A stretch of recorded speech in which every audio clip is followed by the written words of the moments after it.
Hey everyone, welcome back to When Can You Start? This is our second episode. Our first one was really fun to do. We were learning a little bit about each other. But now we have a very special guest, friend and actor James Tang. Yay! Yay! Hey, hey, How Welcome, are James. you? I'm good. How you guys doing?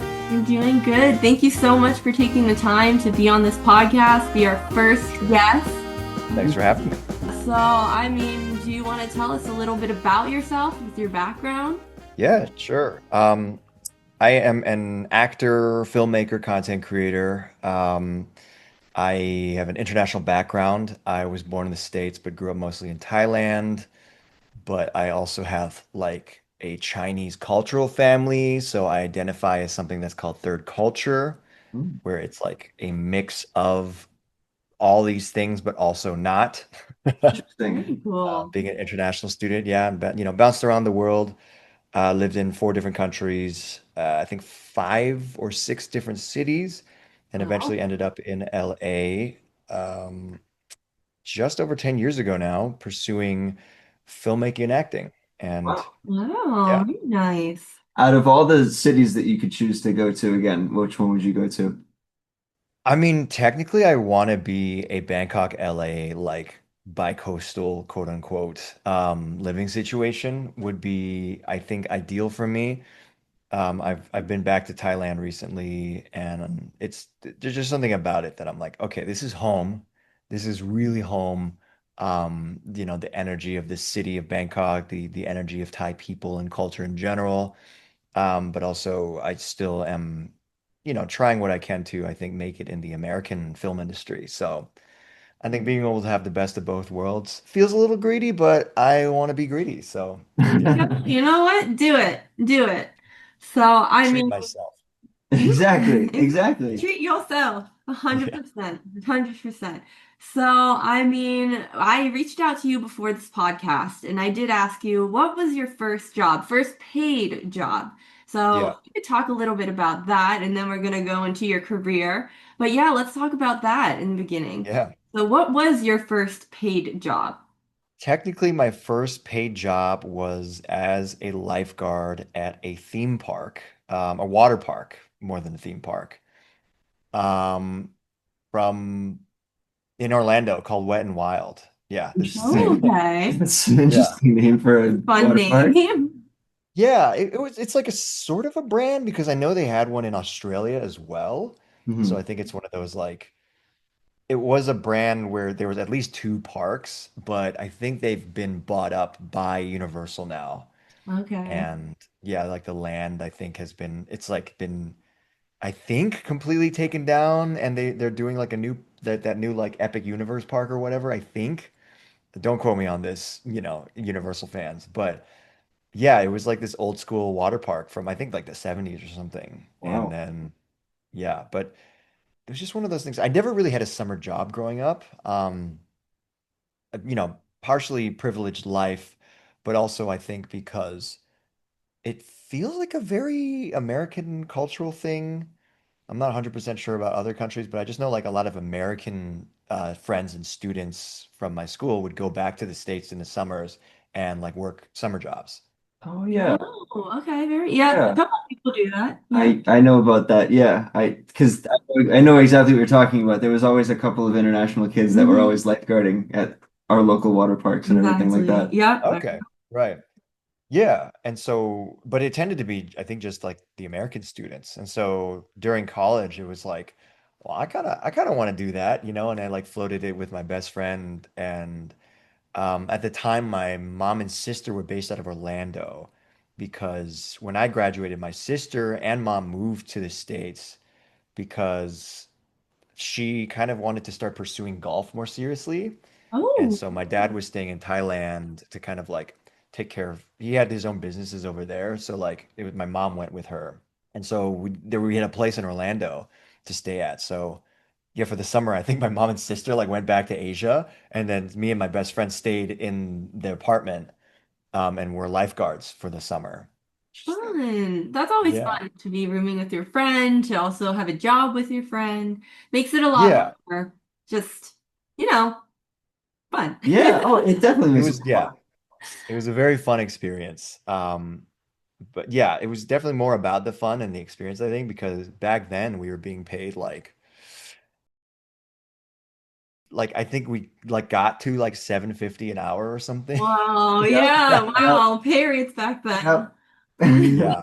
Yeah. My first Back job in the was day.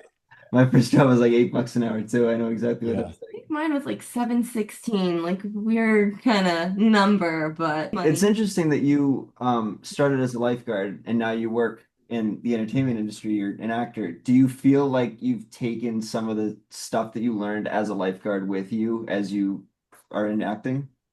Don't think so. I mean, it was like 2 months Mhm. out there, and it was really, honestly, a very chill job because most people did follow the rules and didn't go swimming when they couldn't, you know? Like, but there was, I think my friend, like, yeah, most of my job was just chill. I was just like, just bored waiting in like the pools. Making sure And everyone's my good. That guy friend, with the tube that's just yeah, sitting there in the chair. exactly, exactly. Yeah, the lifeguard Bands on, thing, I don't know like, what it's called. Yep, sunglasses, little visor. I really should have worn way more sunscreen. Um, but yeah, I think the biggest lesson was like through the training that I learned that I really should take, I think, leadership and control in situations where I do think I have the expertise because so when we tested to become a lifeguard, there were tests, there were mm. literal tests. And depending on how well you did, you got paid Mm. more. Oh. And so yeah, I was 100%ing like all the individual sections. I think it was just three. Yeah. So two out of three were individual. I like 100% of them. There was like, I was a swimmer. And so like there was like a swim test. So I just like blasted through like 500 meters, like easily. And then to the point where like the people like watching were like, well, you did 40 laps. And I was like, yeah, Oh. yeah, I'm a swimmer. And they're like, oh, okay. Where like, because everyone else was really just struggling. So I just, because yeah, they needed like strong swimmers. So I was like, "Ooh, am I a strong swimmer?" And I did that. I was like, "Oh no, okay, yes, I I have this swim team background." But then there was a group test, and I was being very polite, and this person was kind of struggling a little bit, and I was looking back, I'm like, I kind of wish I just stepped in and was like, kind of nudged them towards like the more correct answer, or like kind of took the Yeah. lead and stuff. Yeah. Well, listen, you have very different interactions when you're at the park as well. You have very fun moments. You have very interesting challenges that you have to face. What were some of those hmm interesting challenges that you had to face?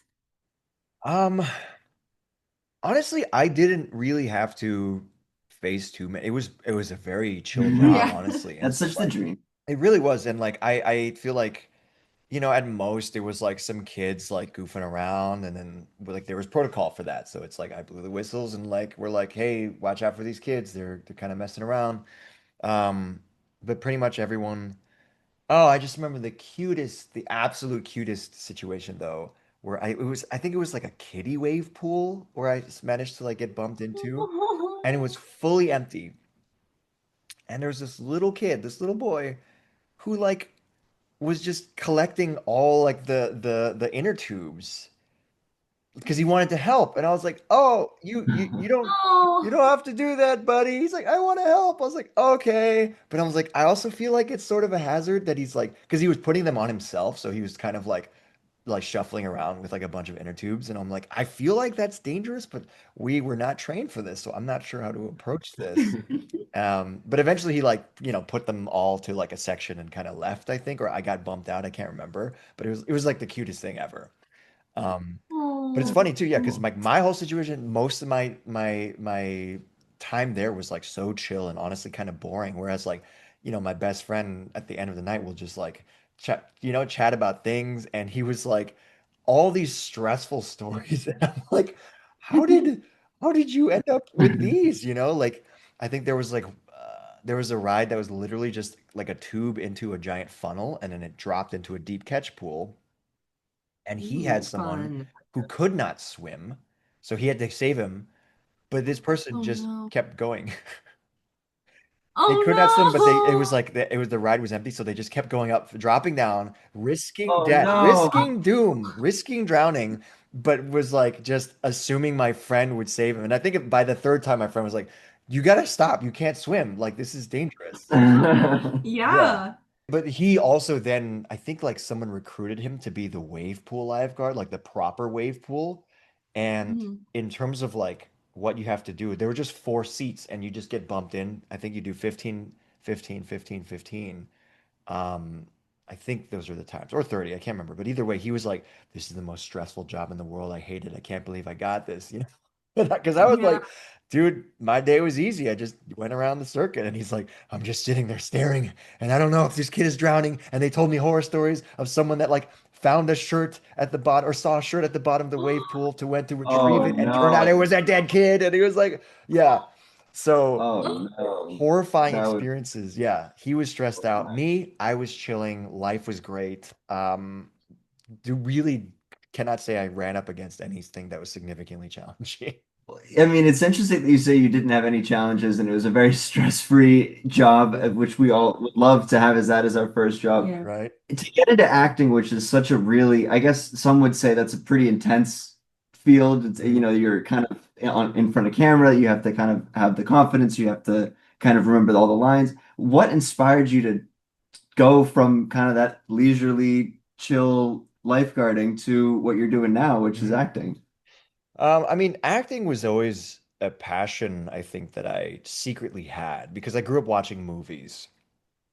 And I love movies. You know, my dad loved movies, so we'd always have like movie nights or just have movies on all the time.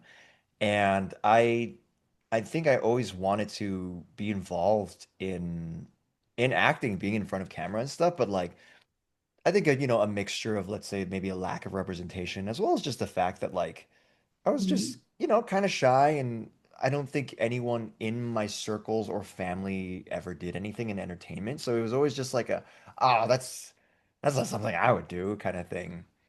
And so it was really a slow process of I went to film school, so I studied production. And after graduating, I decided to take an acting class to try to improve my directing. And then realized like, oh wait, I've always wanted to do this. I just never really gave myself permission to do this.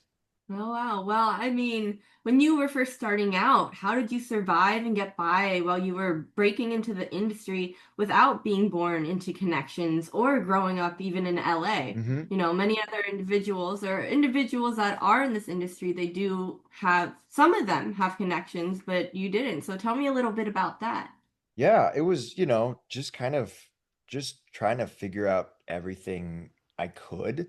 Um, I think I bounced between so many different random jobs. I'm a very much sometimes an anti-conformist in some weird ways. And so like the stereotype of actors being waiters was like, nah, I don't want to be like that. I'm different.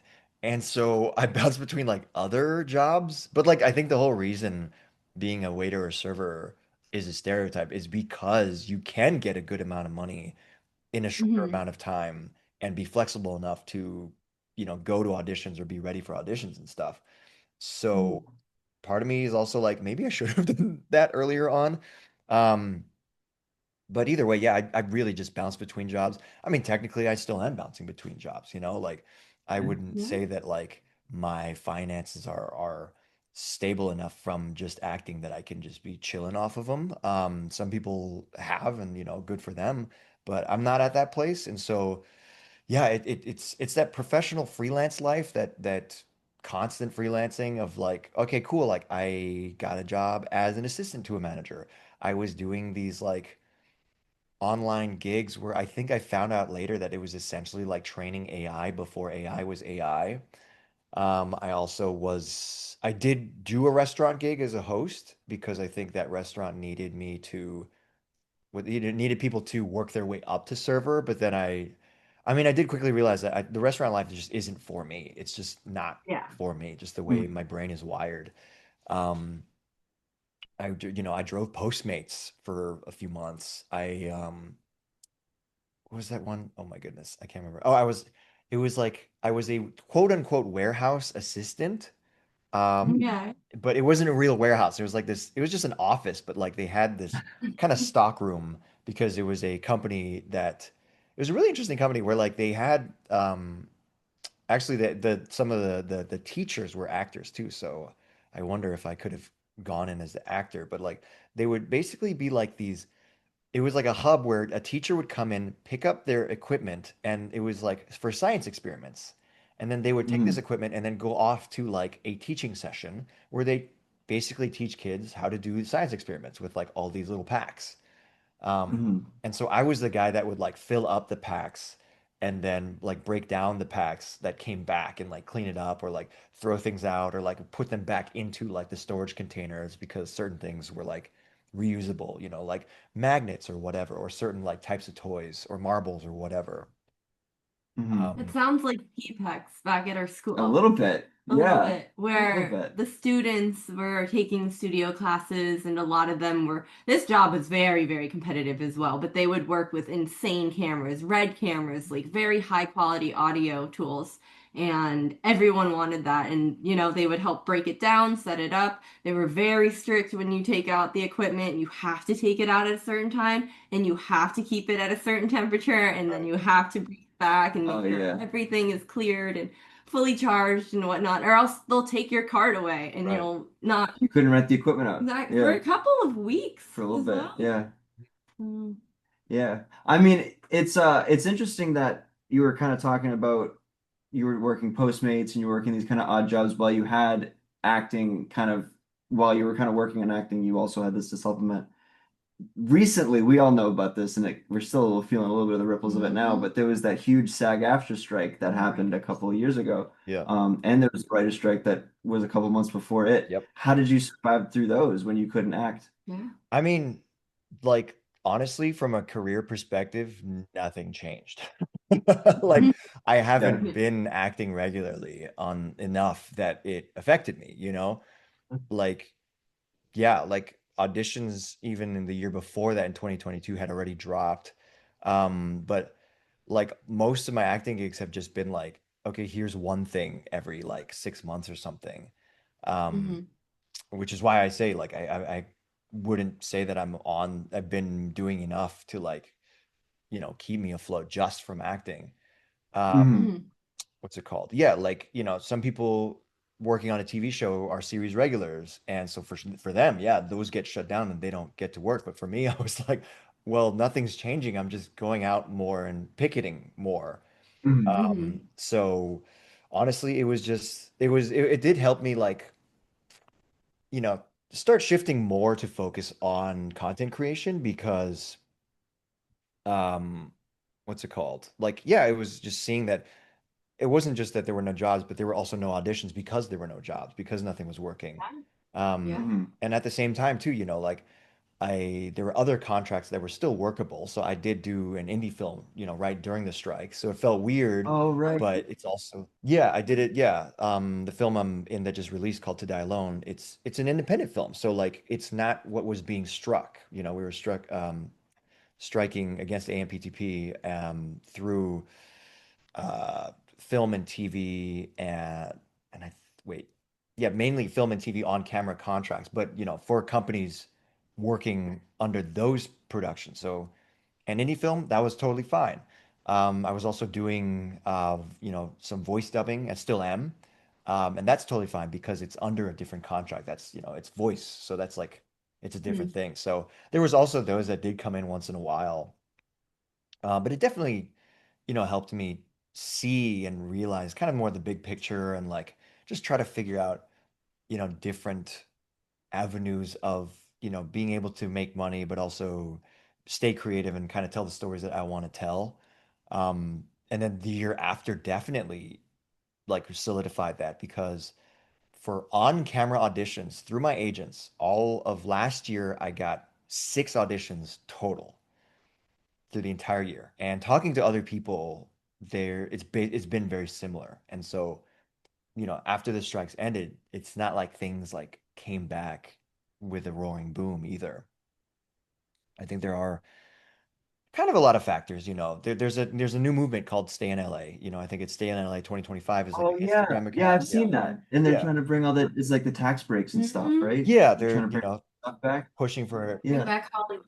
yeah, bring Right. back Hollywood tax breaks, but there's also, talking to friends and other independent producers and stuff, there's a lot of things I think in the just the kind of like red tape of working in LA that does really just raise the prices up a lot. And so I Yeah. Mhm. think this movement is trying to help bring those costs down so that there can be more work back here, you know? At the same time, it Yeah. also does seem like things are picking up again. Today's what, June 2nd? Um, Yeah. Yeah. it does kind of feel like there's that. So it's, it's always hard to tell, but it is also like trying to make things work for myself, become more of a self-starter and being kind of self-employed as opposed to waiting for basically decision makers to choose me to work. So, I mean, you've been in a couple things, both big and small. So, what was your favorite big production to work on? And what was your favorite independent production to work on and why? Yeah. I feel like in terms of big big productions, I'd say I did background on The Mandalorian, season one. Oh, Yeah. Ooh. Chris. Wait, what? Yeah, yeah, Wait, yeah. what episode was this? This was the Sanctuary episode, season one, episode four. Oh, that Yeah, was the one that, oh my Was the that? God. farmers, the Seven Samurai, the ATST. So that's the one where Mando and Grogu are looking for a place to lie low. Yep. And so they Oh, travel to the swampy planet yeah. and Okay. they meet was she was like a wrestler, right? Uh, The actual actress is a yeah, wrestler, yeah, but yeah, she yeah. Cardoon, the character. yeah, Yep, yeah, Cardoon. Yeah, yep. she meets like that the really buff woman Oh, of the yeah, yeah, who was yeah. like the Okay. rebel pilot. Yeah, Yeah, yeah, so yeah. or rebel pilot, whatever she was. Yeah, but that yeah. But Oh, also, Where were you? but I need to pick also, you up. yeah.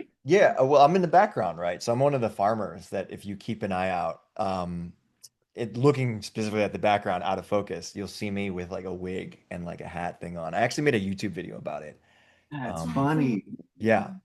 So All for right. in terms of big one, Thanks. because I think also in terms of bigger productions, I think that was really the longest I'd been on set. Um, mhm. a lot of my TV roles have just been like 1 or 2 days, really, and just pop in, pop Hmm. out, do the role, and then you're done. But this one was like, I think we had 7 shooting days on Oh, set. Wow. Yeah, for that episode. So I mean, it was so cool. Star Wars, So it was that's like, Yeah, I mean, you're in amazing. Star Wars canon now.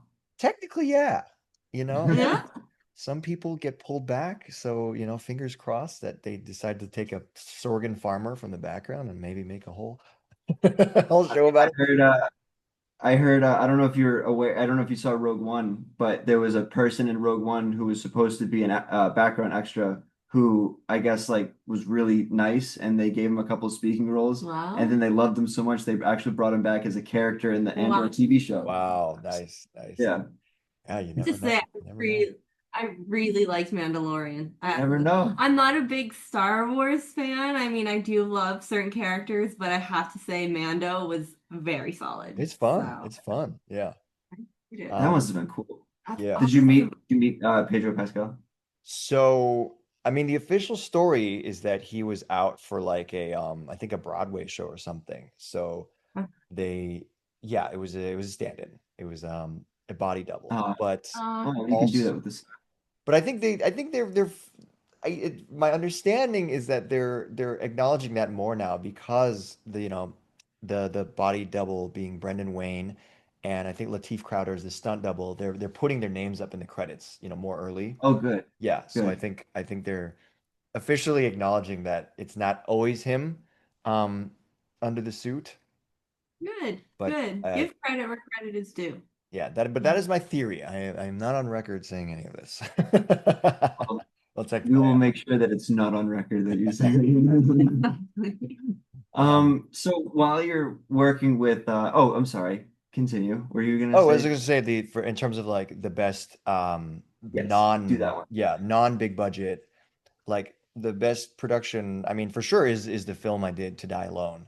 Um and not just because I was one of the leads, but also because it was like summer camp. It was amazing where like there's a bunch of us, like I think 13 to 16 of us got to stay in an Airbnb together, and we were basically for like 2 weeks, and we were basically just like waking up, eating some food, going off, to set and filming. making a movie, and then coming back home and then, maybe having some downtime together and then going to bed and rinse and repeat for 2 weeks.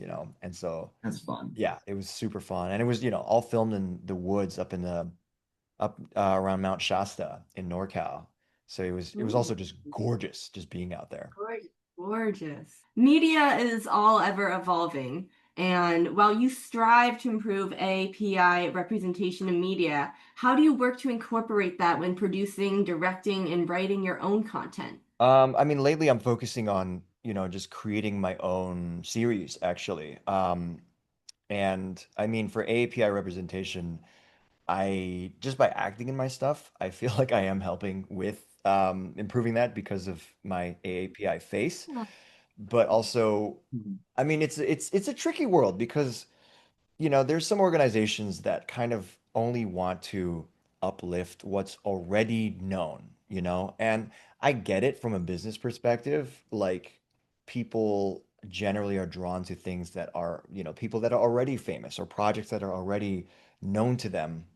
And, Hmm. being someone that's still essentially unknown in the traditional world, um, I I have gotten to the point where I'm just like, okay, I just kind of have to make my own project because otherwise it's just waiting for luck to fall my way. And it seems like the way media and content is moving, the luck is getting just smaller and smaller and smaller. Yeah. Yeah, Traditional yeah. Hollywood is not just competing with itself, but also with um like new media platforms, YouTube, TikTok, Twitch. People can watch a Twitch streamer for hours, and that can be who the most famous person is to them, and they don't even watch, movies and TV. Right. But not just US stuff, for better or worse. I mean, it is a double-edged sword, but like, thanks to Netflix, there are so many shows and movies from other countries and cultures that are available right at people's fingertips, and as well as, history, old stuff that people want to rewatch. So Yeah. it's Mhm. like all these things get like the chances and the need for like eyeballs, everything gets like scattered and splintered, and then the chances of like someone completely new being hired when everyone is trying to save money and mitigate risk Hmm. gets smaller and smaller. So at this point, yeah, I'm creating my own stuff. And it is trying to figure out ways to, I guess be supported while also just trying to make cool things. And honestly, for me, the best way I found to do that is just do everything myself because I don't have to either rely on someone that falls through or have people count on me and it maybe not working. Although I know I'm gonna do stuff to make it work. But yeah, I think also, but also uplifting other people around me. I'm always open to referring people, especially if I don't feel like I'm right for a role or something, or if I'm busy, I can be like, hey, this is like a whole list of, actors, but not just actors, but, writers and directors and producers, production designers, editors, et cetera, that, maybe it is important for the representation to have, these different tastes. So I try to push them, but also people of every background that is important to telling the story the best way it can be told, and then just trying to uplift everyone I can around me outside of just my own productions and stuff. I think a lot of people don't know that this industry as well does bear off the back of help off of other people. You know, networking is a second job in its own for this industry, and that's really how you get opportunities. I mean, Chris, Oh yeah. you were very fortunate into going blind into Fox Sports and NFL, and you got offers from both, which is Yeah, and that was lucky. I incredible. mean, and then ever since then I've been what I've been applying to Mm. 200 other places and Now they haven't you're said anything, now you're and seeing then yeah, things. and that came from me talking to somebody and him sending me my email to his boss, and Yeah, that's how that worked. well, So that's good. it there was no applying there, nothing. Like this industry is literally built on those lists of people. And that's how I got Yeah. my first job was through network, through my cousin's next door neighbor, who was head of post on All American Homecoming and All American. Mm, So I was very nice. fortunate to work on that first AAPI Kung Fu show, which is also kind of how I met Nice. you, even though you weren't on it. We had some mutual people that we knew. But Chris, Yeah, in an industry that's really, I guess, top heavy with like there's like people a lot of people who are at the top, and it's really hard for people who are underrepresented and people who may not be on that kind of level yet where Mhm. I don't know how to say it in the right way, but yeah, they got to fight a little bit harder to get up there. What Mhm. advice would you give to someone who feels like they're a little underrepresented and they feel like they may not stand a chance against, for example, just because we're on the topic of Asian American stuff in a Mhm. more white dominated industry? Yeah. It's a multi-pronged, I guess, there's many factors, there's many things about it. I think the biggest one for sure is to actually create your own work. Mm, Yeah. As an actor especially, I know a lot of actors, and myself included, partially sometimes why I pursue acting is like acting is just kind of showing up, embodying the character, knowing your lines, and then that's it. You don't have to worry about the creation of the story necessarily. You already have a script to work off of. You don't have to worry about editing it. That's someone else's job, Yeah. But I feel like to take true control of our narrative, it is telling our own stories. mm, And I think everyone has the capability to tell stories, because even acting is its own version of storytelling. It's just a bit more microcosmic compared to like the screenwriting of it all. I think as well as the fact that like, you know, I think, you mentioned networking and it is to me, I approach networking just like making friends, Yeah. and sometimes people just don't know who you are. And then if you make friends with more people, then and sometimes people just have blind spots and they might realize someone at the top might not realize that like, oh, you're right. Like we don't have a lot of, let's say, Asian male romantic leads or something, mm, and so that would be something they might want to champion. But then there's the other factor of like some people are just so money focused Yep. and they, look historically and be like, oh, well, historically there aren't Asian male romantic leads. And the ones that have been, obviously Crazy Rich Asians has made a lot of money, but then they might point to other things and be like, well, that didn't make so much money. Or like using that as an excuse or Yeah. whatever. Yeah. they cherry pick. Yeah. Yeah. Yes. And it's kind of fighting against that. Yeah, it's a tricky world where like, yes, like that can technically be factually true, but then someone can use that as an example to block someone. But then other people might use that as an example of like, well, then we have a gap to fill. Mm, Um, and so yeah, it is a tricky realm, I think, when it comes to that. And I think it is about having that vision, building up a community of people that support each other, and always keeping at it, pushing forward, and not giving up. yeah, I really appreciate the push right now for more Asian American Yes. representation, more just Asian representation in general, and not just TV and film, but in video games and in Teams, like in post teams. yeah. When I worked on Kung Fu, my boss was Caucasian and the supervisor was, I think, half Hispanic or half black. The coordinator was, I think, Indian, and then I was Asian. So, there was a lot of diversity in post, but also on Mhm. set. When I went up to Vancouver, there was a lot of diversity, and Mm. that just really warmed my heart. It felt like a second home. So, maybe at some point we'll be there, but overall, Yeah. it's very heartwarming and just feels amazing when you have that representation with you. It makes you feel good about yourself. So we have one more question left, and that is what advice would you give to anyone starting out or afraid to pursue their passion due to lack of certainty? hmm I mean, I think Jim Carrey gave a graduation speech about this, where like technically everything is uncertain, especially nowadays. All these companies are doing layoffs like constantly. It's even yeah, even corporate jobs may not be that safe. Um, and I'm not saying pursue your passion blindly, but I think it is best to go after things that, do light us up, that we do enjoy, but also understanding how business works. We do live in this very capitalist world, and Yeah. understanding how someone can make money from acting and the realities of that, Mm, I think is very important, but also like then what can be used to fill the gap, right? Because like I feel like I talked about this in a video before, but essentially like when you're starting out as an actor, there it's like there's sort of a ladder, but there's not really, but like a very like loose ladder. Starting out as an actor is like you book a few TV roles, and TV does have a bit of like a hierarchy in terms of like the size of the roles. So like the smallest one is a co-star. That's usually someone on TV that's like, "Here's your coffee, sir," or like, "He went that away," and they just have that one line, and they're kind of there to just fill in the world. Um, and then you kind of move up to guest star, then maybe recurring guest star, and then maybe series regular. Oh, nice. And people can jump and or drop down or whatever. But essentially, like a co-star is that one liner. And going off of like, I think the rate now, it's about $1,000, maybe a little more now, because like SAG-AFTRA has like, increases every year. So Mhm. I don't know what it is now.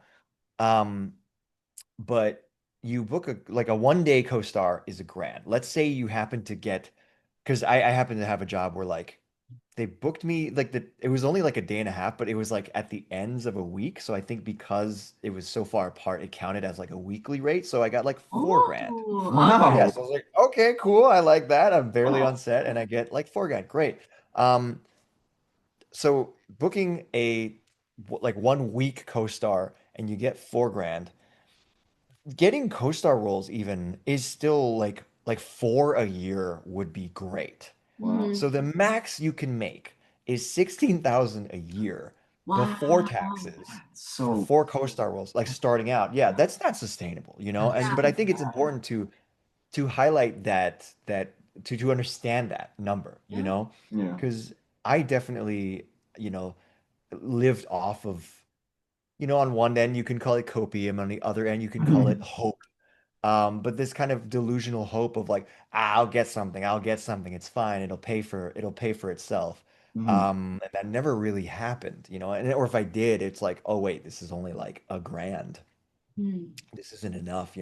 And so I think understanding the realities and being, or you can't be transparent if you don't know how it works. So like just understanding, I think the realities of like how the industry works and how you can make money within it, what your own goals are, and figuring out ways to go about that. Because the thing is, I mentioned content creation earlier too. Like the content world is really changing. Honestly, I saw this the other day where like social media isn't really social anymore. It's just media. And Oh, creating that Yeah, media, sure. creating that content, and telling stories directly to an audience without needing to go through gatekeepers, is a very, very powerful way to do so. Um, and a tool that people have access to, platforms that people have access to. So I feel like, understanding how those tools can be used for your own goals and understanding the reality of it all, because, you know, or at least, the direction where things are. Like movies, some people would say movies are dying. Mhm. Mhm. And like personally, I think movies will always still be around, but it's definitely, shrinking a lot more than its heyday of like the 90s and stuff, because we have so many other ways to consume stories and media and content. Yeah. Oh, And yeah. so I think like understanding how movies work and seeing that like, oh, if they're taking low risk bets because they're dumping so much money to try to make even more money on just movies, how can one get there? And if it's going like, I don't think I would recommend going the traditional route anymore. I think still having the option for that and being open to that. I have agents and all different kinds of agents, voice, commercial, theatrical. On basically theatrical is like a term for on camera, strangely enough. Either way, like having these options, but I have these avenues open, but if I'm not even getting auditions through them Mhm. because the industry itself is so dead, then waiting on that just from a business perspective alone is terrible business. Right. Yeah. Um, so yeah, I think it is, finding different ways and tools to get ourselves to where they are. But yeah, holding on to that passion. But I guess, yeah, long answer short, everything is uncertain. So Mhm. if you want to go for your passions, I think you should just find out how these things work so that you don't end up, going broke from trying to pursue it. Yeah. Right. I mean, someone told me really good advice when I was trying to apply for jobs one way and I wasn't getting much things in this, I wasn't getting much success in here. And they said, well, imagine it's like fishing and you're not Mhm, getting many bites. What are you going to mhm, do? you're gonna go fish in another spot. So you're gonna go Yep. try a different thing out. And I think what you brought up is content creating is it's now media, social media is now media. Not only can you just create real-time content for your fans, but you can interact with those fans Yeah, and you can like actually stream with those people and you can have people come on your stream and you can absolutely. like really like make your guests feel like they're just as much a part of the content as you are. I think that's Yeah. I think that's such a crazy thing. And I think if you Yeah. can like if it's not working in film or it's not working in TV, like that's definitely an option that's available there. Yeah, and I mean, Yeah. who knows? Even when you go on those platforms, you could get discovered. You never know. Yeah. Yep. Yeah, Yep. exactly. I mean, just keep trying. I mean, the world is always changing. You should always be learning, but it'll all work out. It'll all fall into place in the end. So that's Yeah. what we have to remember. But, folks, to wrap it up, this is our second episode of When Can You Start? Yeah, and a massive thank you to you, James, for taking the time to come on Thank you, and share your Of course. James. Thanks story. for having me. Best of luck to your career and best of luck finding gigs in the future. And it's a matter of time. Yeah, we can't wait to see Thank you you. Thank you. on TV. We'd also like to give a big thank you to our intern Caroline for her assistance on the podcast. And Woo. definitely, and for anyone listening at home or in the car, wherever you are, if you would like to be featured on When Can You Start, feel free to email us at whencanyouStartPodcast@gmail.com. Or give us a follow on Instagram at When Can You Start Podcast, and feel free to send us a DM on there. Thanks for listening, and we'll speak to you guys soon. Bye. Bye. Bye.